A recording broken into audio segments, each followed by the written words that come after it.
خذ بيدي قلت حيلتي أدركني مرادي يا رسول الله يا شفيع المذنبين. رضينا بالله ربا وبالإسلام دينا وبسيدنا محمد صلى الله عليه وسلم نبيا ورسولا وبشيخنا محي الدين عبد القادر الجيلاني رضي الله تعالى شيخا ومرشدا. அளவற்ற அருளாளனும் நிகரற்ற அன்புடையோனுமாகிய அல்லாஹ்வின் திருநாமத்தால் ஆரம்பம் செய்கின்றேன். சாந்தியும் சமாதானமும் எம்பெருமானார் அஹ்மது முஸ்தபா முஹம்மது முஸ்தபா ஸல்லல்லாஹு அலைஹி வஸல்லம் அவர்கள் மீதும் அவர்களின் உற்றார் உறவினர்கள் சஹாபாக்கள் தாபீன்கள் தபூ தாபீன்கள் அவுலியாக்கள் நாதாக்கள் ஷுஹதாக்கள் அனைவர்கள் மீதும் என்றென்றும் இன்று நிலவட்டுமாக. சபைக்கும் மிகுந்த மேன்மைக்கும் உரித்தான பெரியவர்களே, அன்பிற்குரிய சகோதரர்களே, திரை மறைவில் இருந்தும் செவியுற்றுக் கொண்டிருக்கும் வாசத்திற்குரிய தாய்மார்களே, சகோதரிகளே, அல்லாஹ் சுப்ஹானஹு வ தஆலா புனிதர்களின் நினைவாக நம்மை ஒன்று கூட செய்திருப்பதை போல் நாளை சுவன பூஞ்சோலையில் நமது உயிருக்கு உயிரான உயிரிலும் மேலான உத்தம திரு தூதர் ஹாத்தமுன் நபியின் கண்மணி நாயகம் முஹம்மது ரசூலுல்லாஹி ஸல்லல்லாஹு அலைஹி வஸல்லம் அன்னவர்களோடு ஒன்று கூடக்கூடிய நசீபினையும் பாக்கியத்தையும் தந்தல் புரிவானாக. வாழும் காலமெல்லாம் நோய் நொடியின்றி ஆரோக்கியத்தோடும் வல்ல ரஹ்மானின் எல்லா விதமான வளங்களையும் பெற்று வாழக்கூடிய நல்ல நசீபுள்ள மக்களாக அல்லாஹ் நம்மையும் நம் சந்ததிகளையும் ஆக்கிய புரிவானாக. மரணிப்பதற்கு முன்னால் காபத்துல்லா சென்று பலமுறை ஹஜ் செய்யும் பாக்கியத்தையும் மன்னர் மஹ்மூது முஸ்தபா ஸல்லல்லாஹு அலைஹி வஸல்லம் அவர்களை கனவிலும் நனவிலும் புனிதமா மதீனா நகரம் சென்றும் தியானத்து செய்யக்கூடிய பேரின்ப பாக்கியத்தை அல்லாஹ் நமக்கும் நம் சந்ததிகளுக்கும் வாழ்வில் நிறைவாக தந்தருள் புரிவானாக.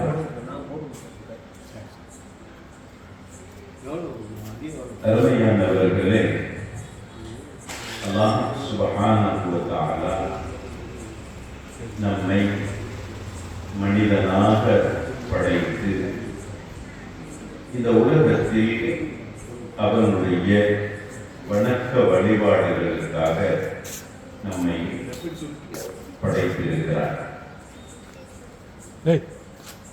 அல்லாஹ் தஆலா வணக்கத்திற்காக படைத்த ரப்புல் ஆலமீன் இந்த உலகத்திற்கு நம்மை அனுப்பி தந்து இந்த உலகத்தில் நம்மை வாழ வைத்து இந்த உலகத்தில் எப்படி வாழ வேண்டும் என்பதையும் அவ்வப்போது நபிமார்களின் மூலமாக நமக்கு கற்றுத்தந்தார்.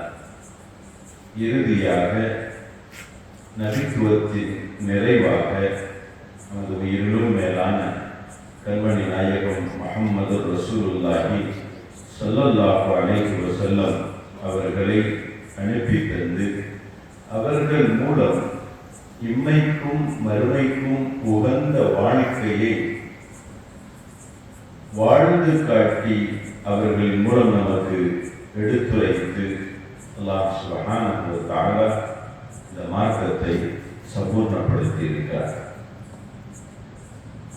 உலகத்தில் நாம் வாழக்கூடிய வாழ்க்கை நமக்கான வாழ்க்கையாக இருந்தாலும் அந்த வாழ்க்கையில் நாம் வாழும் விதம் என்பது அல்லாஹ்வுக்கு உகந்த விதத்தில் இருக்க வேண்டும் என்பதை அவர் நமக்கு நியதியாக்கியிருக்கிறார். அவன் எந்த வாழ்க்கை அவன் விரும்புகிறானோ அந்த வாழ்க்கை நாம் வாழ வேண்டும். அந்த வாழ்க்கையில் உண்டான எந்த ஒரு பகுதியானாலும் வாழ்க்கையினுடைய அனைத்து பகுதியிலும் அவன் விரும்பியது பிரகாரம் வாழுவதே வெற்றி குறித்தான வாழ்க்கை. இந்த வாழ்க்கையில் நமக்கென்று எந்த விதமான விருப்பு வெறுப்பு கிடையாது. அவனுடைய விருப்பு வெறுப்பே நம்முடைய வாழ்க்கைக்கான வழிமுறைகள்.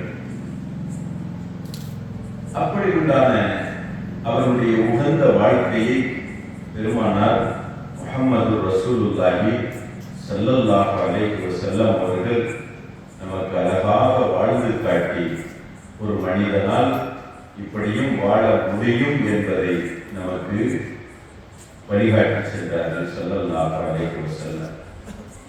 அந்த வாழ்க்கையில் உண்மை, அந்த வாழ்க்கையில் நேர்மை, அந்த வாழ்க்கையில் நல்ல பண்புகள், அந்த வாழ்க்கையில் நல்ல பண்பாடுகள், நல்ல குணங்கள், சிறந்த வாழ்க்கை முறைகள், நெறிமுறைகள் அடங்கி இருக்கக்கூடிய ஒரு அழகான வாழ்க்கையை ஸல்லல்லாஹு அலைஹி வஸல்லம் அவர்கள் நமக்கு வாழ்ந்து வழிகாட்டி சென்றிருக்கிறார்கள். அல்லாஹ் தஆலா அந்த பெருமானார் ஸல்லல்லாஹு அலைஹி வஸல்லம் அவர்களுடைய வாழ்க்கையை பார்த்து, அந்த வாழ்க்கையை கேட்டு அதன் பிரகாரம் நாம் வாழ வேண்டும் என்பதை நமக்கு சொல்லித் தருவார். அல்லாஹ் சொல்வான், லகத் கான லகும் ஃபீ ரசூலில்லாஹி உஸ்வத்துன் ஹஸனா. பெருமானார் ஸல்லல்லாஹு அலைஹி வஸல்லம் வாழ்க்கையில் உங்களுக்கு அழகிய முன்மாதிரிகள், அழகிய நடைமுறைகள். அல்லாஹ் தஆலா பெருமானார் ஸல்லல்லாஹு அலைஹி வஸல்லம் அவர்களுக்குள் எல்லா வகையான நற்பண்புகளையும் வைத்திருந்தார். அதில் ஒன்று நம்மிடத்தில் இருக்க வேண்டிய ஒரு மிக முக்கியமான ஒரு பண்பு பணிவு என்பதால் வாழ்க்கையில் நம்மை நாம் எவ்வளவு ஒரு உயர்வையும் உயரத்தையும் தொட்டாலும் நம்மில் பணிவு என்பது நம்முடைய வாழ்க்கையை அழகாக்கக்கூடிய, அலங்காரமாக்கி வைக்கக்கூடிய ஒரு பண்பு என்பதை அல்லாஹ் சுப்ஹானஹு வ தஆலா திருமறை வசனங்கள் மூலமாகவும் பெருமானார் ஸல்லல்லாஹு அலைஹி வஸல்லம் அவர்கள் தம்முடைய பொன்மொழிகள் மூலமாகவும் தன்னுடைய அழகிய நடைமுறை மூலமாகவும் நமக்கு எடுத்துரைத்து தருவார்கள். அல்லாஹ் தஆலா சொல்வான், அவரிடத்தில் மிக உகந்த அடியார்கள் என்ற ஒரு பட்டியலை அவன் வைக்கும் பொழுது அதில் அவன் சொல்வான், இபாதுர் ரஹ்மான், ரஹ்மானினுடைய அடியார்கள், ரஹ்மானினுடைய அடியார்கள், அல்லதீன யம்ஷூன அலல் அர்தி ஹௌனா. இந்த புவியிலே, இந்த பூமியிலே அவர்கள் மிக்க பணிவோடு நடப்பார்கள். மிக்க பணிவோடு நடப்பவர்களை அல்லாஹ் சொல்வான், இவர்கள் அல்லாஹ்வினுடைய அடியார்கள் என்பதாக. இன்னும் ஒரு இடத்தில் அல்லாஹ் தஆலா இப்படி ஒரு ஆணையை இடுவார், ஒரு கட்டளையை இடுவார், வலா தம்ஷி ஃபில் அர்தி மரஹா. நீங்கள் இந்த பூமியிலே நெஞ்சு நிமிர்த்தி நடக்காதீர்கள், ஆணவத்தோடு நடக்காதீர்கள். வலா தம்ஷி ஃபில் அர்தி மரஹா இன்னல்லாஹ லா யுஹிப்பு குல்ல முக்தாலின் ஃபகூர். இறைவன் ஹக் சுப்ஹானஹு வ தஆலா ஆணவத்தோடு நடப்பவர்களை அவன் விரும்புவதில்லை, அவன் நேசிப்பதில்லை. பணிவுடன் வாழுபவர்களை அவன் நேசிக்கின்றான். ஆணவத்திற்குரியவர்கள் தாண்டோண்டித்தனமாக வாழ்ந்து தன்னை விட்டால் ஆள் இல்லை என்ற ஒரு சூழலுக்கு தள்ளப்படக்கூடியவர்கள், இவர்கள் இறைவனுடைய நேசத்தையோ பிரியத்தையோ அவர்கள் பெற்றவர்கள் இல்லை என்பதை அல்லாஹ் தஆலா நமக்கு சொல்லித் தருவதன் மூலம் வாழ்க்கையில் பணிவை அவன் நம்மிடத்திலிருந்தும் நேசிக்கிறான், விரும்புகிறான். பணிவு என்பது நாம் சாதாரணதாக நாம் எடுத்துக்கொண்டாலும், பணிவினால் நாம் தரம் தாழ்ந்து விடுகிறோம் என்று நாம் நினைத்துக் கொண்டாலும், பணிவாக நடப்பது ஒரு இழிவான ஒரு சூழல் என்பதாக நாம் விளங்கிக் கொண்டாலும், உண்மையில் பார்த்தால் பணிவுதான் நம்மை உயர்த்தக்கூடியதாக இருக்கிறது. இவ்வுலகத்திலும் சரி மறு உலகத்திலும் சரி நம்மை இறைவன் பார்வையில் நிமிர வைக்கக்கூடியது உலகத்தில் நெஞ்சை நிமிர்த்தி நடப்பதில் இல்லை, ஆணவத்தோடு நடப்பதில் இல்லை. ஆணவம் கொண்டவர்கள் எல்லாம் எப்படி அழிவை சந்தித்தார்கள் என்பதற்கு நமக்கு பல ஆதாரங்கள், பல எடுத்துக்காட்டுகள், பல பாடம் புகட்டக்கூடிய சூழல்கள், சம்பவங்கள் நமக்கு நிரம்ப இருக்கிறது. இப்லீஸ் யார் என்று நமக்கு தெரியும்.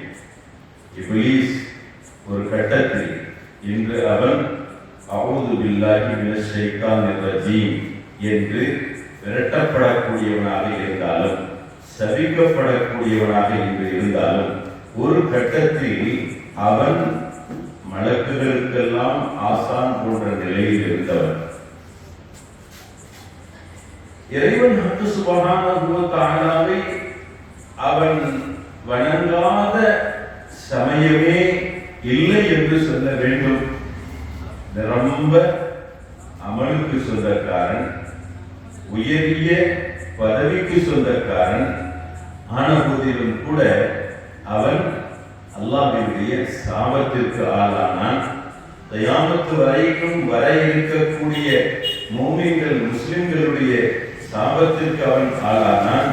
இன்றும் நாம் ஒரு காரியத்தை தொடங்கக்கூடியதாக இருந்தால் அவனுடைய தீங்கை விட்டும் பாதுகாப்பு தேடியவர்களாக நாம் காரியத்தை தொடங்குகிறோம் என்றால், ஒவ்வொரு சூழல்களிலும் அஊது பில்லாஹி மினஷ் ஷைத்தானிர் ரஜீம் என்ற பாதுகாப்பை நாம் இன்று ஓதுகிறோம் என்றால், இவனை இத்தகைய இந்த மோசமான நிலைக்கு தள்ளியது எது என்று பார்த்தால் அவன் தன்னில் வெளிப்படுத்திய ஆணவம்தான் என்பது நமக்கு தெள்ளத் தெளிவான பதிலாக இருக்கும்.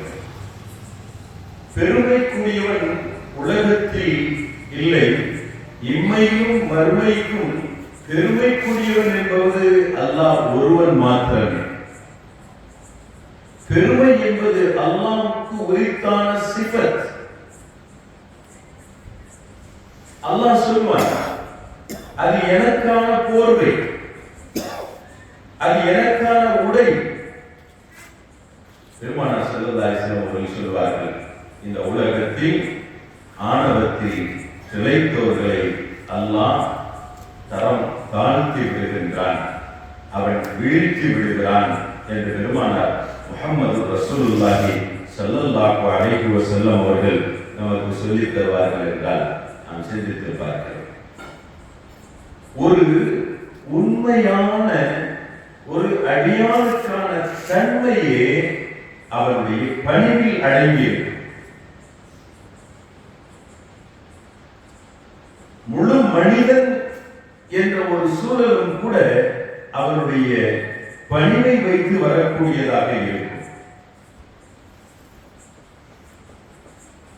சில பெருமை பேசக்கூடியவர்கள், பெருமையாக நடந்து கொள்ளக்கூடியவர்களை நாமே நம் பார்வையில் சிறுமையாக நினைக்கிறோம்.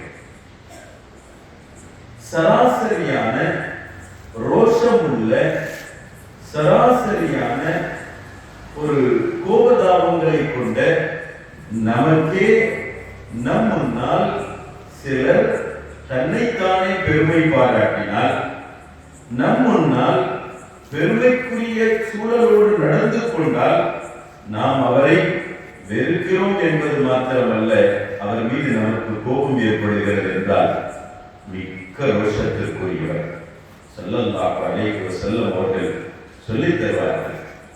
ஆன அகியது, நான் மிக்க ரோஷம் உள்ளவன், வல்லாஹு அகியது மின்னி, அல்லாஹ் என்னை விடவும் மிகுந்த ரோஷத்திற்குரியவன் என்று திருமணம் இறைவனை நமக்கு அடையாளம் காட்டி தருவார்கள்.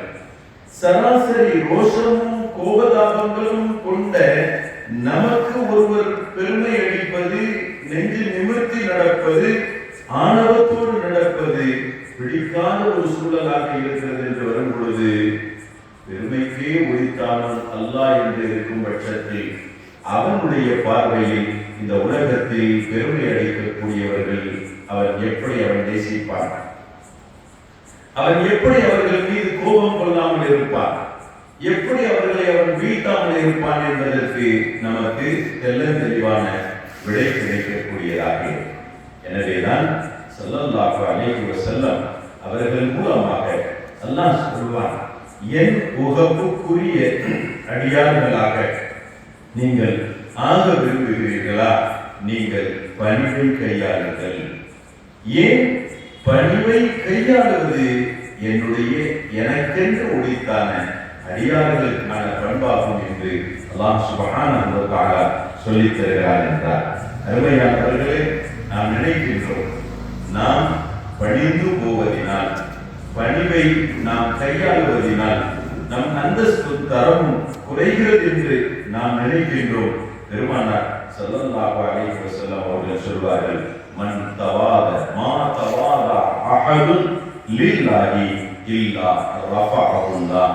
ஒரு அடியான் உண்மையில் அவன் பணிவாக நடக்கும் காலமெல்லாம், பணிவுடன் வாழும் காலமெல்லாம் அவனுடைய அந்தஸ்து இம்மைக்கும் சரி மறுமைக்கும் சரி அது உயர்த்தப்பட்டு கொண்டே இருக்கும் என்பார்கள் பெருமானார் முஹம்மது ரசூலுல்லாஹி ஸல்லல்லாஹு அலைஹி வஸல்லம்.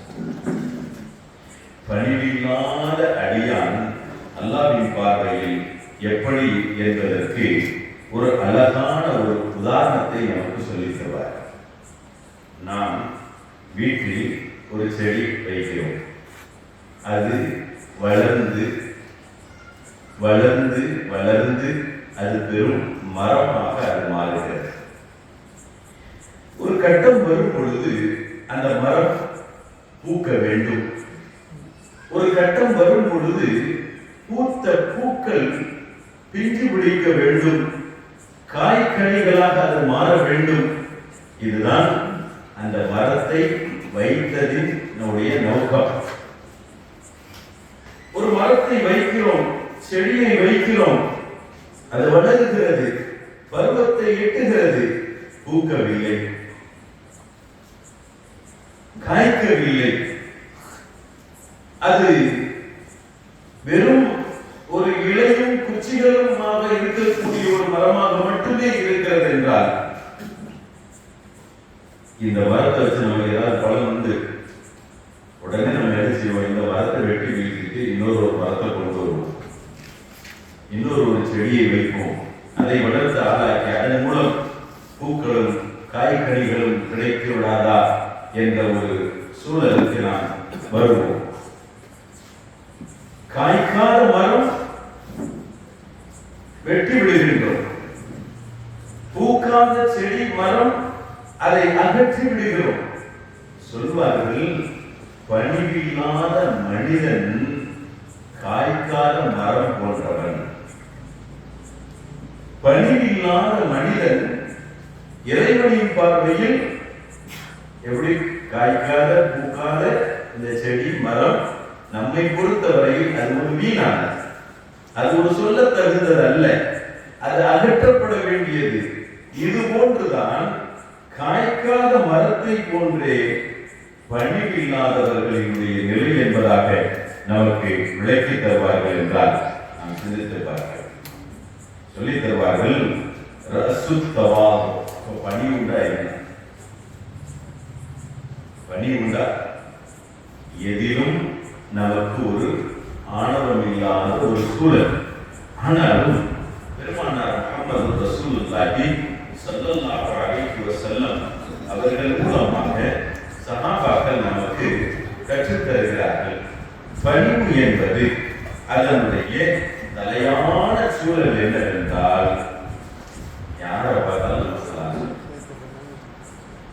ஒரு சலாமினுடைய ஒழுக்கங்கள், சிறுவர்கள் பெரியவர்களுக்கு சலாம் சொல்லணும், இது ஒழுக்க முறைகள்.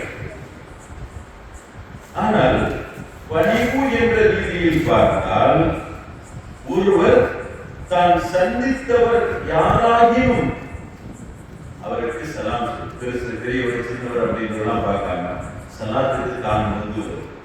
பெருமானார் முஹம்மது ரசூலுல்லாஹி ஸல்லல்லாஹு அலைஹி வஸல்லம் அவர்களுடைய மிக அழகிய பண்புகளில் ஒன்று தான் முந்தி சலாம் சொல்வார்கள். தான் சலாத்துக்கு முந்துவது. இன்னைக்கு நம்ம யோசிக்கிறோம், நான் யாரு, நான் எப்படி இவனுக்கு சலாம் சொல்றேன், அவன் தான் யாருக்கு சலாம் சொல்றேன். இந்த நிலை வந்தாலே நாம் விலகிக் கொள்ள வேண்டியதுதான் நமக்குள்ள பணிவு இல்லை என்று. இது சொல்லி தருவது பெருமானார் முஹம்மது ரசூலுல்லாஹி ஸல்லல்லாஹு அலைஹி வஸல்லம். அடுத்து நம்மள்ட்ட இன்னொரு பண்பு இருக்கு. ஒரு சபைக்கு போனோம் அப்படின்னு சொன்னா அந்த சபையில நமக்கு முக்கியத்துவம் தரணும், நம்மளை முன்னால கூட்டு உட்கார வைக்கணும் அப்படிங்கிறது. நாம் வரும் பொழுது இடம் காலியாக இருக்கிறது, அல்ஹம்துலில்லாஹ். நாம் வருவதற்கு முன்பு சபை நிறைந்து விட்டது என்றால், சபை பூர்த்தியாகி விட்டது என்றால், கிடைத்த ஒரு சிறிய இடத்திலும் எந்த தயக்கமும் இல்லாமல் அமர்ந்து கொள்வது. நீ நிறைய இடத்துல பிரச்சனை இல்லையா, நான் போன பாருங்க, கண்டுக்கவே இல்லை, என்னை கூப்பிட்டு முன்னால உட்கார வைக்கல, என்னை கீழே உட்கார வச்சுக்கலாம், என்னை மேடையில் ஏற்றல, என்னை 4 பேரோட 4 பேரை உட்கார வச்சுக்கலாம், என்னை தனியா கூப்பிட்டு கவனிக்கல, உபசரிக்கல. இதெல்லாம் நாம் சிந்திக்கிறோம் என்றால், இதையெல்லாம் நாம் யோசிக்கிறோம் என்றால், நாம் விளங்குகிறோம் நம்முடைய உள்ளத்திற்குள் எங்கோ ஷைத்தான் அமர்ந்து கொண்டிருக்கிறான். நம்முடைய மூளையில் எங்கோ அவன் குடிகொண்டிருந்து அவனுடைய தன்மைக்கு நம்மை இழுக்க பார்க்கிறான். அஊது பில்லாஹி மினஷ் ஷைத்தானிர் ரஜீம் என்று அதிலிருந்து நாம் விலகிக் கொள்வதற்கு முயற்சிக்கக்கூடியவராக இருக்க வேண்டும். எனவேதான் ஹஜ்ரத் சையதுனா லுக்மான் ரலியல்லாஹு அவர்கள் தன்னுடைய மகனுக்கு சொன்னாங்க, மகனே, நீ ரப்புக்கு முன்னால் ரப்பின் ஆணைகளுக்கு முன்னால், ரப்பினுடைய உத்தரவுக்கு முன்னால், சட்டதிட்டங்களுக்கு முன்னால் உன்னை பணிவாக்கிக் கொள். அப்படி நீ பணிவாக நீ நடந்து கொண்டால் அப்போதுதான் நீ மனிதர்களிலேயே மக்களிலேயே மிக்க உயர்வுக்குரியவனாக இருப்பாய் என்பதாக நமக்கு செய்தினா லுக்மான் அலைஹிஸ்ஸலாம் அவர்கள் தன் மகனுக்கு வசியத்து செய்தார்கள், தன் மகனுக்கு புத்தி சொல்லிக் கொடுத்தார்கள், தன் மகனுக்கு ஒழுக்கம் சொல்லிக் கொடுத்தார்கள் என்பதாக வரலாறு நமக்கு சொல்லி காட்டக்கூடியதாக. கொஞ்சம் நாம் சிந்திக்கிறோம், நாம் யார்? நமக்குள் அப்படி என்ன ஒரு பெரிய சூழல்கள், பெருமைக்குரிய சூழல்கள் நமக்குள் என்ன? கொஞ்சம் விட்டண்டா நாம நாட்டலாம், கொஞ்சம் விட்டால் நமக்குள் இருப்பது எல்லாமே நாற்ற சூழல்கள் தான். உயிர் இருக்கிற வரைக்கும் தான் இந்த உடலில் எல்லா விதமான அசைவுகளும், இந்த உடலில் எல்லா விதமான உடலுக்கான மரியாதைகளும் நம்முடைய ஆய்வில் பறக்கத்தை தருவாங்க. ஒரு நாள் இருந்தா ஒரு நாள் மௌத்தா போகணும். மௌத்தா போயிட்டோம் அப்படின்னு சொன்னா கொஞ்சம் நம்மளை அடக்கம் பண்றத தாமதமாயிடுச்சு அப்படின்னு சொன்னா சூழல் என்ன என்பதை நாம் சிந்தித்து பார்க்க. நம்முடைய பிறப்பினுடைய அசலை நாம் எடுத்து பார்க்க. எதிலிருந்து நாம் வெளியானோம், இதையெல்லாம் நாம் சிந்தித்தால் வாழ்க்கையில் நமக்குள் பெருமை என்பது குடிகொள்கிறார். சல்மான் ஃபார்சி ரலியல்லாஹு மிக உன்னதமான ஒரு சஹாபி, உயர்வுக்குரிய ஒரு சஹாபி. ஸல்லல்லாஹு அலைஹி வஸல்லம் அவர்களை புகழ்ந்து சொல்லும் பொழுது இப்படி சொன்னார், சல்மான் என் பிள்ளை, என் குடும்பத்தில் ஒருவர் அப்படின்னு சொன்னாங்க. அவ்வளோ பெரிய அந்தஸ்துக்குரியவர்கள் சல்மான் ஃபார்சி ரலியல்லாஹு. ஆனால் அவர்கள் இஸ்லாத்துக்கு வருவதற்கு முன்பாக ஒரு அடிமை, இஸ்லாத்திற்குள் வருவதற்கு முன்பு ஒரு அடிமையாக இருந்து இஸ்லாத்திற்குள் வருகிறார்கள். வந்தா அரபுலகத்து மக்கள் அவங்களுக்கு பெருமை பாராட்டினார். நீங்க வந்து அடிமையாக வந்தா ஆரம்பத்திலிருந்து நாங்கள் ஆதிக்கம் செலுத்தக்கூடிய அதிகாரத்தினுடைய தோரணைக்குரியவர்கள் நாங்கள் அப்படின்ற மாதிரி தன்னுடைய குலப்பெருமைகளை சொல்வது போன்று ஒரு சூழலை அங்கே வெளிப்படுத்திய பொழுது அதற்கு செய்யறா சல்மான் ஃபார்சி ரலியல்லாஹு அன்ஹு கோபம் கொள்ளவில்லை, கோபப்படவில்லை. இப்படி பேசியவர்களிடத்தில் அவர்கள் கடிந்து கொள்ளவில்லை. மாறாக புன்முறுவல் பூத்த முகத்தோடு அவர்களிடத்தில் பதில் சொன்னாங்க. உண்மைதாங்க, எனக்கு என்ன பெருமை இருக்கு, நான் ஒரு சராசரி ஒரு இந்திய துளியிலிருந்து நான் படைக்கப்பட்டேன். அதே சமயத்தில் மீண்டும் நான் ஒரு குறிப்பிட்ட காலமாகிவிட்டது என்றால் நான் செத்த பிணமாக மாறிவிடுவேன், நான் செத்த பிணமாக ஆகிவிடுவேன். அடுத்து சொல்றாங்க, இப்படி இருக்கும் பொழுது தொடக்கமும் நாட்டமானது, முடிவும் ஒரு நாட்டத்திற்குரிய ஒரு நிலை, இந்த ரெண்டுக்கும் இடையில் இருக்கக்கூடிய சொற்ப வாழ்க்கை, இதுல எனக்கு என்ன பெருமை இருக்கு? இது பெருமை இல்லை, நீங்க சொல்வதுதான் வாஸ்தவம் தான். ஆனா ஒரு நேரம் வரும், ஒரு சமயம் வரும், இறைவன் சுப்ஹானஹு வ தஆலாவினுடைய ஆணைக்கு இணங்க சூர் ஊதப்படும். அப்படி சூர் ஊதப்பட்டால் மரணித்த எல்லோரும் உயிருடன் எழுப்பப்படுவார்கள், ரப்பின் சமூகத்திற்கு அழைத்து வரப்படுவார்கள். ரப்பின் சமூகத்தில் எனக்கான நன்மைகளுக்கான தராசு அது பாரத்தால் கனத்து போனதாக இருக்கும் என்றால், ரப்பின் சமூகத்தில் எனக்கான தீர்ப்பு நல்ல விதத்தில் அமைந்திருக்கும் என்றால், உண்மையில் நான் பெருமைக்கு சொந்தக்காரன், உண்மையில் நான் இறைவன் சமூகத்தில் நான் பெருமைக்கு சொந்தக்காரன். அதே சமயத்தில் என்னுடைய அமலின் அந்த தராசு அது நன்மையால் அது இலேசாகி விடும் என்றால், பாவம் மிகைத்து விடும் என்றால், குற்றம் குறைகள் மிகைத்து போய்விடும் என்றால், நன்மை குறைந்து போய்விடும் என்றால், உண்மையில் என்னை விட நஷ்டவாளி வேறு யாரும் இல்லை. இந்த வெற்றி தோல்வியில் தான் பெருமை என்பது அடங்கி இருக்கிறது. வெற்றி இருந்தால் பெருமை, வெற்றி இல்லை என்றால் அவமானமும் கேவலமும் இதுதான் வாழ்க்கை என்பதாக சொல்லிவிட்டு, நான் அந்த கவலையில் இருக்கிறேன், நீங்க சொல்றதை பற்றியெல்லாம் எனக்கு எந்த விதமான கவலையும் இல்லை என்பதாக வெளிப்படுத்தி காட்டுகிறார்கள் என்றால், அருமையானவர்களே, நமக்கெல்லாம் இது ஒரு பாடம், நமக்கெல்லாம் இது ஒரு பாடம். பணம் மனிதனை உயர்த்துவதாக நாம் உலகத்தில் நினைக்கிறோம். பதவிகள் ஒருவரை உச்சாணியில் கொண்டு வைப்பதாக நாம் நினைக்கிறோம். ஆனால் பணத்தின் மூலம் கிடைக்கும் பெருமைகளும் புகழ்ச்சிகளும் பணம் இருக்கிறவரை அதுவும் நிலையானது கிடையாது, நிரந்தரமானது கிடையாது. பதவியும் யாருக்கும் நிரந்தரமானது கிடையாது. இந்த வாழ்க்கையை நமக்கு நிரந்தரமானது இல்லை. மறுமையில் வெற்றி என்பது யாருக்கு நிச்சயமோ அவரே உண்மையான பெருமைக்கு சொந்தக்காரர் என்று இருக்கும் பொழுது அல்லாஹ் நம்மையும் மறுமையில் வெற்றி பெறக்கூடியவர்களாக ஆக்கி வைப்பானாக. ஆனால் அந்த வெற்றி குறித்தானவர்களாக நாம் இருக்கிறோமா அப்படின்றது நமக்கு தெரியாது. அவனிடத்தில் நாம் வேண்டுகிறோம், அவனிடத்தில் நாம் மன்றாடுகிறோம், மறுமையின் வெற்றி குறித்தானவர்களிலிருந்து எங்களை நீ ஆக்குவாயாக, மறுமையின் வெற்றி குறித்தானவர்களோடு எங்களை நீ சேர்ப்பாயாக என்று நாம் இறைவனிடத்தில் மன்றாடுகிறோம். ஆனால் அந்த வெற்றிக்கு உண்மையில் தகுதியானவங்களா அப்படின்றது நமக்கு தெரியாது என்று வரும் பொழுது நமக்குள் இந்த பெருமை ஏன், நமக்குள் இந்த ஆணவ சூழல்கள் ஏன்?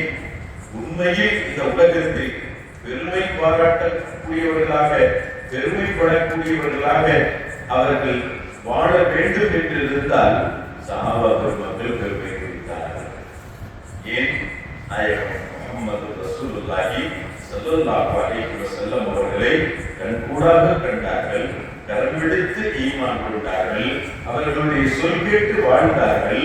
பெருமானாரினுடைய பொன்னான நாவின் மூலமாகவே சொர்க்கவாதிகள் என்று சோபனத்தையும் பெற்றார்கள். அவங்க பெருமைப்படலாம். நான் யார் தெரியுமா? நான் நபிகள் நாயகம் ஸல்லல்லாஹு அலைஹி வஸல்லம் அவர்களுடைய திருநாவினால் சொர்க்கவாதி என்ற பெயருக்கு சொந்தக்காரனானவன், சோபனம் கூறப்பட்டவன் என்று அவர்கள் தன்னைத்தானே பெருமை பாராட்டி இருக்க முடியும். ஆனால் அவர்களுடைய வாழ்க்கையை நாம் பார்க்கின்றோம். அவர்கள் எந்த அளவிற்கு பணிவாக நடந்து கொண்டார்கள் என்றால், அவர்கள் எந்த அளவிற்கு பணிவுடன் வாழ்ந்தார்கள் என்றால், அந்த வாழ்க்கை நம்மை பிரமிக்க வைக்கிறது. உஸ்மான் இப்னு அஃபான் ரலியல்லாஹு அன்ஹு ஒரு பெரிய செல்வந்த சஹாபி. நீங்க நாம கூட அல்லாஹ் செல்வத்தை தந்தால் உஸ்மான் ரலி அவர்களுடைய செல்வத்தை போன்று செல்வத்தை தருவாயாக. ஏனென்றால் செல்வமும் இருந்துச்சு, அதே சமயத்தில்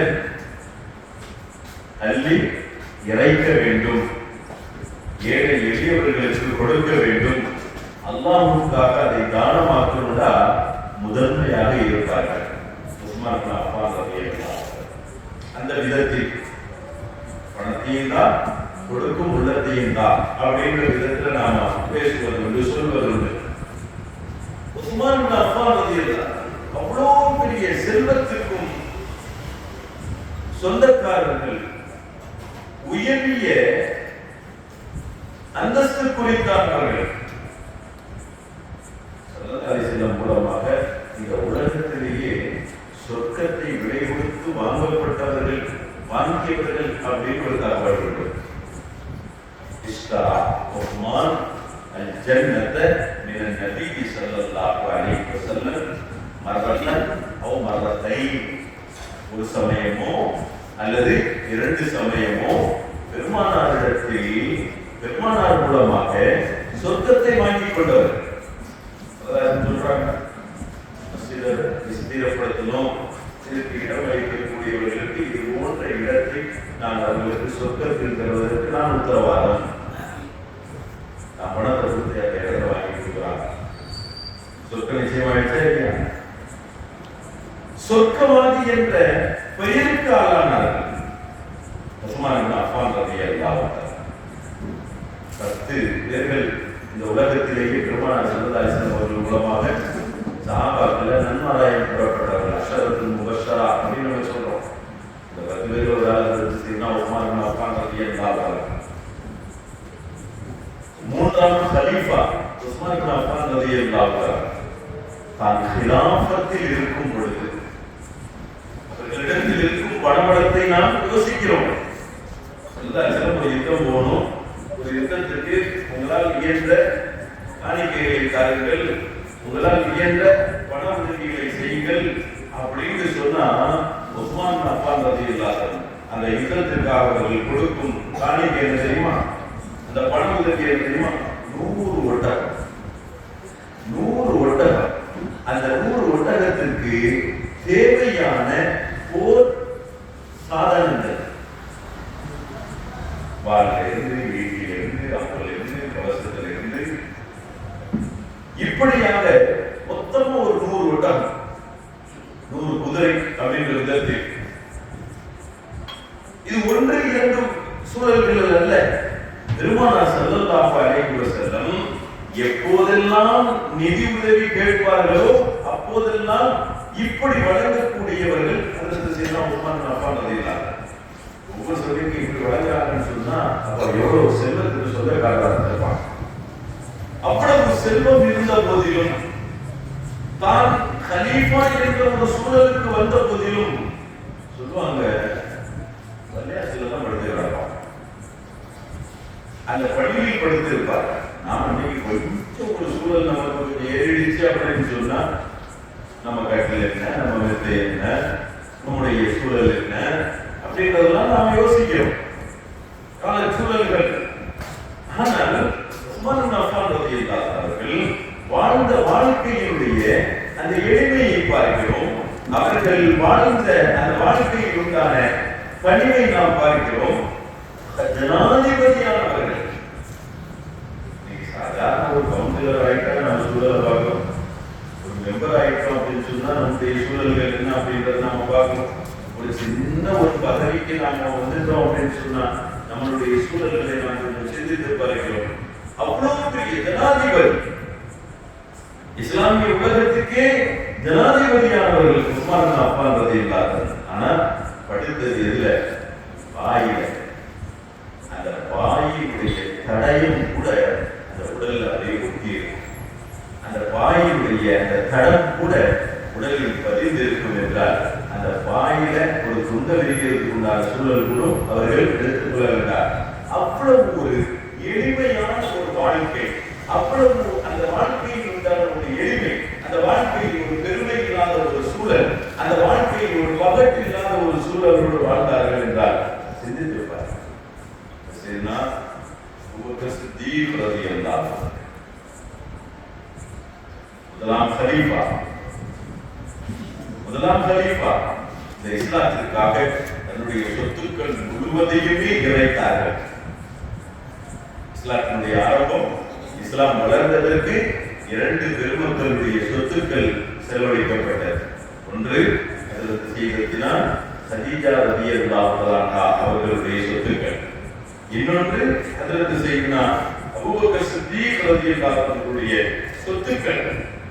பணங்களையும் அந்த பணக்காசுகளையும் வைத்துக் கொண்டு எவ்வளவு ஆடம்பரமாக வாழ்ந்திருக்க முடியும், எவ்வளவு ஆணவத்தோடு வாழ்ந்திருக்க முடியும். ஆனால் எல்லாம் இருந்தும் கூட ஒரு சாதாரண ஒரு சூழல்ல ஒரு பணிவுடன் அவர்களுடைய அந்த வாழ்க்கை அமைந்திருந்தது என்றால், எளிமையான விதத்தில் அவர்களுடைய நடை, எளிமையான விதத்தில் அவர்களுடைய பேச்சுக்கள், எளிமையான விதத்தில் அவர்களுடைய அணுகுமுறைகள். கிலாஃபத்துக்கு வருவதற்கு முன்பு வரையும் அபூபக்கர் சித்தீக் ரலியல்லாஹு அவர்கள் தன்னுடைய வருமானத்திற்காக ஒரு மதீனாவில் இருக்கக்கூடிய ஒரு குடும்பத்தினர்களுக்கு சொந்தமான ஆட்டு மந்தையில போய் அந்த ஆட்டினுடைய பாடெல்லாம் கலந்து கொடுப்பாங்க, அதுக்கு ஊதியம் வாங்குவாங்க. ஒரு கட்டம் வருது, கலீஃபாவாக நியமனமாகி விடுகிறார்கள் சையதுனா சித்தீக் அக்பர் ரலியல்லாஹு அன்ஹு. தன்னுடைய பணிச்சூழலின் காரணத்தினால் பொறுப்பேற்றிருந்த அந்த ஆரம்பத்தில் தொடக்கத்தில் முதல் நாள்ல தான் பால் கறக்க செல்வதற்குண்டான நேரம் கொஞ்சம் தாமதமாகி விடுகிறது. பேச்சுக்கு உதாரணம் சொல்றதா இருந்தா ஒரு 7 மணிக்கு அங்க போய் பால் கறக்க போயிடுவாங்க அப்படின்னா அன்னைக்கு கொஞ்சம் முதல் நாள் பதவியேற்றிருந்த பொறுப்பேற்றிருந்த ஆரம்ப நேரம் நிறைய வேலை பழுக்கள், அதனால கொஞ்சம் போறதுக்கு தாமதமாயிடுச்சு. இப்ப தாமதமா சென்றவர்கள் அந்த தொழுவை நெருங்குகிறார்கள், அந்த ஆட்டு தொழுவை நெருங்குகிறார்கள். ஆட்டு தொழுவுக்குரியதான் அந்த ஆட்டு உரிமையாளருடைய விடுதலை இருக்கிறார், நெருங்குகிறார்கள். அந்த தொழுவுக்குள் இருக்கக்கூடிய அந்த தொழுவின் உரிமையாளர்களுடைய வீட்டில் இருந்து ஒரு சத்தம் கேட்குது. அந்த உரிமையாளருடைய மகன் பேசுற சவுண்ட், அபூபக்கர் அவர்கள் கலீஃபாவா நியமனமாயிட்டாங்க, இனி நம்ம ஊருக்கு தான் வந்து அவர்கள் பால் கறக்க வரமாட்டாங்க அப்படி வந்திருந்திருக்கணும், இவ்வளவு தாமதம் ஆயிடுச்சுன்னு சொன்னா அவர்கள் வரமாட்டாங்க அப்படின்னு தெரியுது அப்படின்னு பேசிட்டு இருக்கிறாங்க. அது சித்திக்குள்ள போறது அது உள்ள போயிட்டாங்க. அது சிலாபத் அப்படிங்கிறது இது நான் செய்யக்கூடிய வேலை, அது என்னுடைய பொறுப்பு, இது என்னுடைய வேலை, எனக்கு வருமானத்தை தரக்கூடியது. நான் இந்த வேலை செய்தே நான் எனக்கான பணம், எனக்கான நான் வருமானத்தை நான் ஆக்கிக் கொள்வேன். நான் கலீஃபாவாக இருந்தாலும் எனக்குரிய பணிகளை நான் முறையாக நான் செய்வேன் அப்படின்ற மாதிரி சித்திக் அக்பர் ரலியல்லாஹு அவர்கள் சொன்னார்கள் என்றார். உயரத்தின் உச்சாணியில் இருந்த போது கூட உலக ரீதியான உயர்வுகள் அல்ல, இறைவன் பார்வையிலும் இறை தூதர் ஸல்லல்லாஹு அலைஹி வஸல்லம் அவர்களுடைய பார்வையிலும் உயர்வுக்குரியவர்களாக இருந்த போதிலும் கூட இந்த உலகத்திலேயே மறு உலக வாழ்க்கையினுடைய வெற்றி குறித்து சோபனம் சொல்லப்பட்டவர்களாக இருந்த போதிலும் கூட கலீஃபத்துல் முஃமினீன், முஃமின்களுடைய கலீஃபா என்ற பெயருக்கும் பட்டத்திற்கும் சொந்தக்காரர்களாக இருந்த போதிலும் கூட அவர்களுடைய வாழ்க்கையில் அந்த பணிவு இருந்தது என்றால் அதற்கு காரணம் இந்த பணிவுதான் ரப்பிடத்தில் நம்மை நெருக்கத்திற்குரியவர்களாக ஆகும், ரப்பிடத்தில் நம்மை உகப்புக்குரியவர்களாக ஆகும், பிரியத்திற்குரியவர்களாக ஆகும் என்பதை அதற்கு செய்தார் சித்திக் அக்பர் ரலியல்லாஹு அவர்கள் விளங்கி அதை நமக்கு விளக்கி தரக்கூடியவர்களாக இருப்பார்கள் என்பதை நாம் நினைத்திருப்பார்கள். அல்லாஹ் சுப்ஹானஹு வ தஆலா பணிவோடு வாழ்வதை அவன் விரும்புகிறார். அவன் ஆணவம் பிடித்தவர்களை அவன் விரும்புவதில்லை, அவன் வெறுக்கிறார். அந்த பணிவு நம்மிடத்தில் வருவதற்குண்டான எவ்வளவோ நமக்கான படிப்பினைக்குரிய நிகழ்வுகள், சம்பவங்கள் ஸல்லல்லாஹு அலைஹி வஸல்லம் அவர்களுடைய வாழ்க்கையை பார்த்து படித்தவர்கள் சஹாபா பெருமக்கள், பெருமானார் முஹம்மது ரசூலுல்லாஹி ஸல்லல்லாஹு அலைஹி வஸல்லம் அவர்கள் பணிவாக வாழ்ந்த அந்த சூழல்கள், தான் ஒரு நபி, தான் ஒரு ரசூல், தான் ஒரு தலைவர் என்ற நிலையெல்லாம் தாண்டி கடந்து ஒரு வயதான ஒரு மூதாட்டி வந்தார். ஊரில் ஒரு பெண்ணுக்கு இவள் புத்தி பேதலித்தவள், இவள் அறிவில்லாதவள், இவள் ஒரு பைத்தியக்காரி என்று ஊரார்களால் பெயர் கொடுக்கப்பட்ட பெண்களிடத்திலும் கூட, அந்த வயோதிகமான பெண்களும் கூட ஏதேனும் ஒரு தேவைக்காக பெருமானாரை அணுகி தான் பேச வேண்டும் என்று அழைத்தால் எந்த தயக்கமும் காட்டாம நேர அவர்களுக்கு அருகில் சென்று அவர்கள் சொல்வதை அப்படியே கேட்பதற்குரிய விதத்தில் காதுதாழ்த்தி அவங்களுடைய பேச்சை முழுசா கேட்பாங்க. தொழுகைக்கான நேரம், காமத்து சொல்ல போகக்கூடிய நேரம், இந்த நேரத்தில் ரெடி ஆயாச்சு, காமத்து சொல்றதுக்கு ரெடி ஆயாச்சு, தொழுகைக்கு எல்லாரும் சப்பு நிக்க ஆரம்பிச்சாச்சு. ஸல்லல்லாஹு அலைஹி வஸல்லம் முஸல்லால போய் நிக்கணும். காமத்து சொல்ல குறைந்தா ஸல்லல்லாஹு அலைஹி வஸல்லம் செய்கை காட்டினா காமத்து சொல்வார்கள், பெருமானார் சப்புக்கு போகணும். இந்த நேரத்துல ஒரு முகருடைய வக்து, உச்சி வெயில் நேரம், உச்சி மதிய நேரம், மஸ்ஜித் நபவியினுடைய வெளிப்புறத்தில் இருந்தும் ஒரு மூதாட்டி, எப்படிப்பட்ட மூதாட்டி?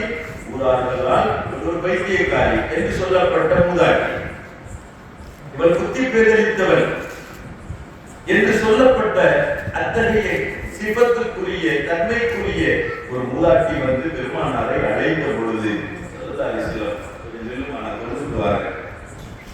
அல்லது ஒரு பைத்தியக்காரி யாரும் சும்மா ஏதாவது சொல்லிட்டு இருப்பா, சும்மா கூப்பிட்டு இருப்பா அப்படின்ற மாதிரி உதாசீனப்படுத்தி விடாமல், நீங்க காம சொல்லுவா அப்படின்னு சொல்லி விடாமல் பெருமானார் ஸல்லல்லாஹு அலைஹி வஸல்லம் காமத்து சொல்ல முற்பட்டவரை கூட செய்கை காட்டி நிறுத்திவிட்டு அந்த பெண்ணிடத்தில் போனார்கள்.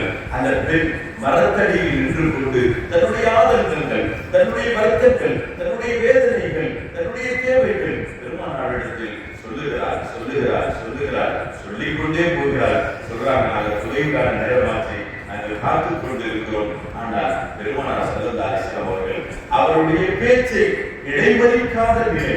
அவருடைய பேச்சு சரிமா போய் கொஞ்சம் வருவான், நீ பேசுறதே பேசிட்டு இருக்காரு, சரி அவனை எல்லாம் செஞ்சு தர போ அப்படின்ற மாதிரி அவளை உதாசீனப்படுத்தி விடாமல், அவளை விரட்டி விடாமல், அவருடைய வருத்தத்தையும் வேதனையும் அப்படியே நின்று கேட்டுக்கொண்டிருந்த ஸல்லல்லாஹு அலைஹி வஸல்லம் அவளாக பேச்சை முடிக்கும் வரை நின்றுவிட்டு அவள் பேச்சை முடித்து அவள் திரும்பியதற்கு பின்னால் மஸ்ஜிதுக்குள் வந்தார்கள். இப்போ காமத்து சொல்லணும்னாக இது பிறகு சொல்றாங்க பெருமான ஸல்லல்லாஹு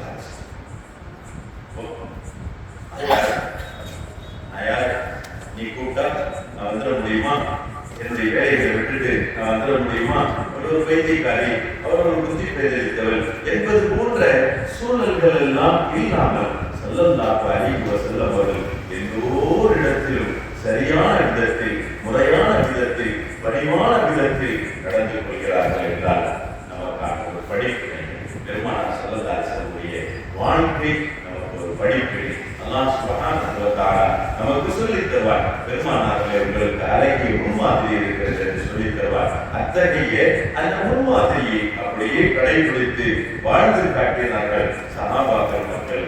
அதை பார்த்து தாபீங்கள் வாழ்ந்தார்கள், தபு தாபீங்கள் வாழ்ந்தார்கள். இதெல்லாம் நமக்கான ஒரு பாடம் என்ற விதத்தில் படிப்பினைகளை நாம் பெற்றுக்கொண்டு இந்த உலகத்தில் நமக்கென்று எந்த விதமான பெருமைக்கான சூழல்கள் இல்லாமல் நம்முடைய தொழிலில், நம்முடைய கொடுக்கல் வாங்கலில், நம்முடைய இல்லற வாழ்க்கையில், நம்முடைய குடும்ப வாழ்க்கையில் பெருமைப்படுதல், பெருமை பாராட்டுதல் என்ற சூழல்களை எல்லாம் தவிர்த்து எல்லோரிடத்திலும் பணிவாக வாழ்ந்து அல்லாஹ் சுப்ஹானஹு வ தஆலாவுடைய அன்புக்கு உரித்தானவர்களாக ஆகும் பாக்கியத்தையும், அல்லாஹ்வுடைய உகப்புக்குரிய அடியார்களாக ஆகக்கூடிய பாக்கியத்தையும் அல்லாஹ் நமக்கு தந்தருவானாக.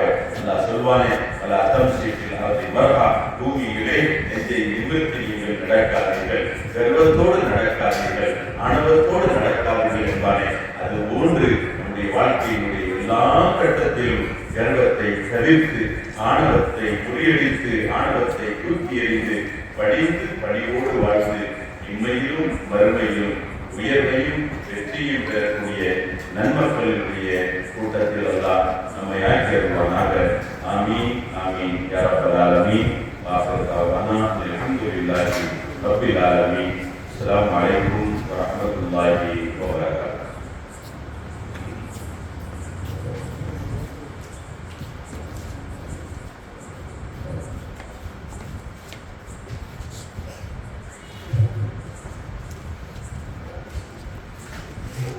Assalamualaikum warahmatullahi wabarakatuh. Hadrat பாசப்பட்ட Muhammad Waliullah ரலியல்லாஹு தஆலா அன்ஹு அவர்களின் கல்லூரியை முன்னிட்டு தொடர் சொற்பொழிவான இன்று மகாராஷ்டிர காலேஜ் அரபிக் கல்லூரியின் பேராசிரியர் மௌலவி ஹாஜ் ஏ.கே. முகமது அஸ்கர் ஆலிம் அஷ்ரஃபி அவர்கள் உரை நிகழ்ச்சி இன்றைய மஜ்லிஸ் நிறைவடைந்தது. அல்ஹம்துலில்லாஹ். இன்ஷா அல்லாஹ் நாளை உரை நிகழ்ச்சி இருக்கும் ஆலிம் பெருந்தகை சிறிய பள்ளி சதீகுமான மௌலானா மௌலவி ஹாஃபிஸ் நஹவி முகமது மொஹிதீன் ஆலரி அவர்கள் உரை நிகழ்த்த உள்ளார்கள். ஜமாத்தார்கள் முன்கூட்டியே வந்து சிறப்பித்து தருமாறு தாழ்மையுடன் கேட்டுக்கொள்கிறோம். அஸ்ஸலாமு அலைக்கும் வரஹ்மத்துல்லாஹி வ பரகாத்துஹு.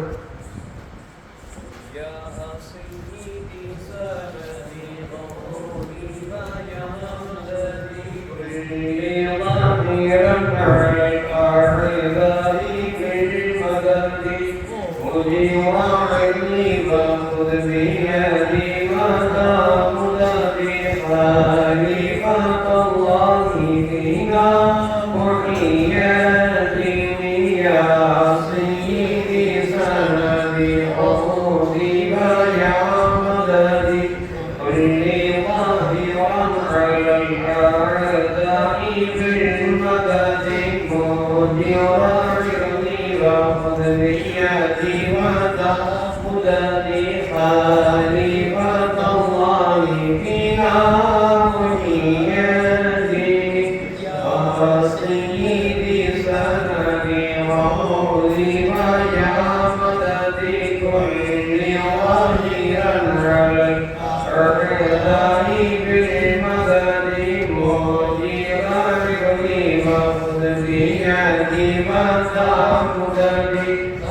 خليفة الله فيها مسيرتي وعدني من مريدي نهديك الأقوى من عبيدك عبدا ضائعا مذنبا من جنودك مقدارا إليه يهم نعم الأمير أميرا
اللهم صل وسلم بما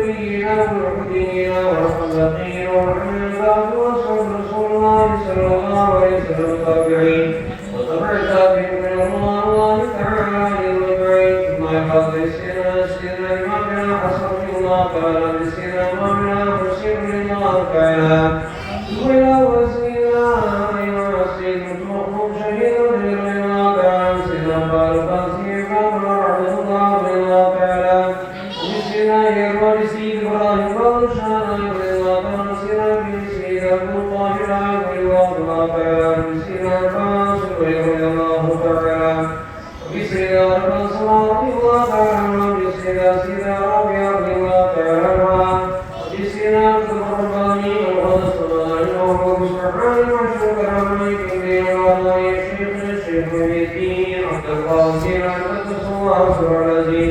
وبسيدنا السلطان العارفين سيدنا الكبير بفاعل من الله تعالى بسيدنا أحمد الخالق معين الدين وخالق سوء خليفة خالد به الولي الله تعالى بسيدنا أحمد الأكبر الأفضل صاحب الحسن علي رضي الله تعالى بسيدنا سفيان وكرسان رضي الله تعالى بسيدنا الأكبر والرحمن سيدنا الشافعي رضي الله تعالى بسيدنا سيدنا الله تعالى سيدنا سيدنا رضي الله تعالى وبشيخنا متبع الشيخ الله رضي الله تعالى بسيدنا إسماعيل وفاصل سيدنا وصالح رضي الله تعالى بسيدنا روض الصالح رضي الله تعالى بسيدنا إسماعيل الله تعالى بسيدنا الزمان والقادر رضي الله تعالى بسيدنا قطب الزمان تلك الصالح رضي الله تعالى بسيدنا والموتى فتح الله رضي الله تعالى وبشيخنا في الولي ولي الله تعالى أجمعين اللهم تقبل منا ما كان صالحا وصلح ما كان فاسدا اللهم إنا نسألك الخير وصلح عبدك به سيدنا صلى الله عليه وسلم ونعوذ بك من الشر والسعادة نعبدك ونبي سيدنا صلى الله عليه وسلم المستعان عليك الرحمن الرحيم اللهم صل على المسلمين في فلسطين اللهم صل على المسلمين في فلسطين اللهم صل على المسلمين في فلسطين وربنا هب لنا من ازواجنا وذرياتنا قرة اعين واجعلنا للمتقين اماما ربنا اتنا في الدنيا حسنة وفي الاخرة حسنة وقنا عذاب النار وادخلنا الجنة مع الابرار برحمتك يا عزيز يا غفار يا ارحم الراحمين ربنا ظلمنا انفسنا وان لم تغفر لنا وترحمنا لنكونن من الخاسرين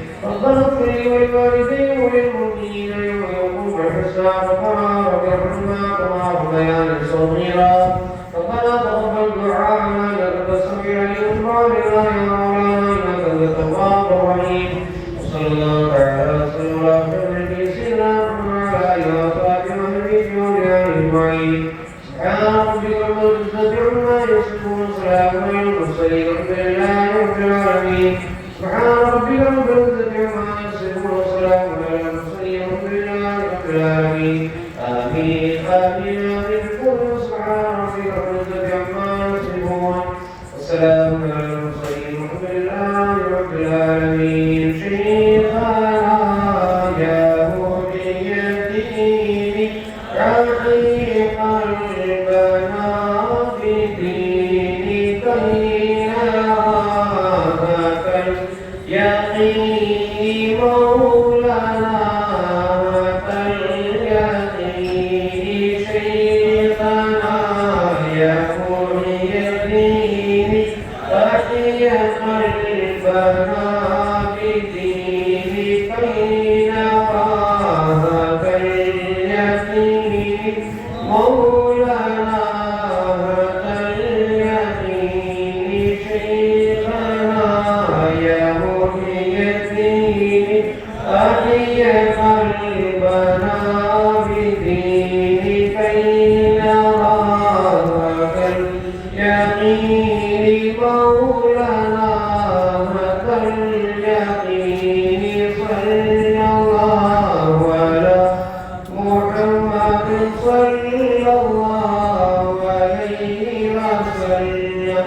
صلى الله على محمد